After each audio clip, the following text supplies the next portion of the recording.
Hello everyone. Welcome to SmartSlides. In today's session, we'll be exploring the different types of network architectures in neural networks. The structure of a neural network, specifically how the neurons are connected, is crucial to its learning ability and performance. Let's dive into three major types of neural network architectures: single-layer feedforward networks, multi-layer feedforward networks, and recurrent networks. I'll explain each one with a simple breakdown and example to make it easy to understand. A single-layer feedforward network is the simplest form of a neural network. Here, the neurons are arranged in two layers, the input layer and the output layer. But there's an important thing to note. The network is feed-forward, meaning the information only moves in one direction, from input to output, without any backward connections. In this type of network, the neurons in the input layer send data directly to the output layer. There are no intermediate layers, which means there's no hidden layer in between.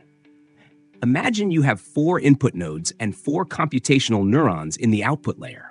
The data from the input layer flows directly into the output layer for processing. This type of network is good for simple tasks, such as classifying basic patterns. Now let's talk about multi-layer feed-forward networks. These networks are more complex and powerful. In addition to the input and output layers, there are 1 or more hidden layers in between. These hidden layers consist of hidden neurons, which play a crucial role in helping the network understand complex patterns. The hidden layers allow the network to process input data more deeply. By adding these layers, the network can perform more advanced tasks like image recognition or language processing, as it can extract higher-order features from the data. Let's say we have a 10-to-4-2 network, where 10 is the number of neurons in the input layer, 4 is the number of hidden neurons, and 2 is the number of output neurons.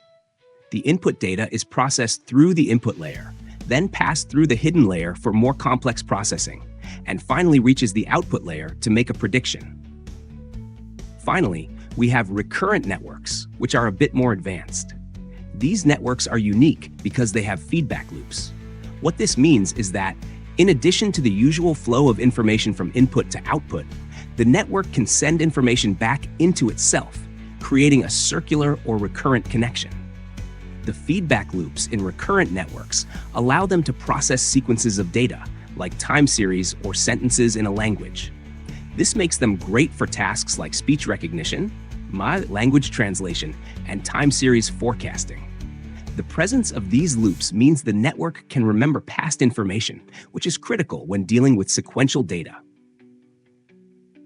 Let's say you're using a recurrent network for speech recognition. The network will not only process the current sound or word, but also take into account the previous sounds it has heard to understand the context better.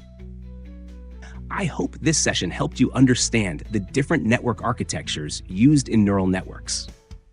If you like this video, make sure to hit the like button, share it with your friends, and subscribe to SmartSlides. See you next time.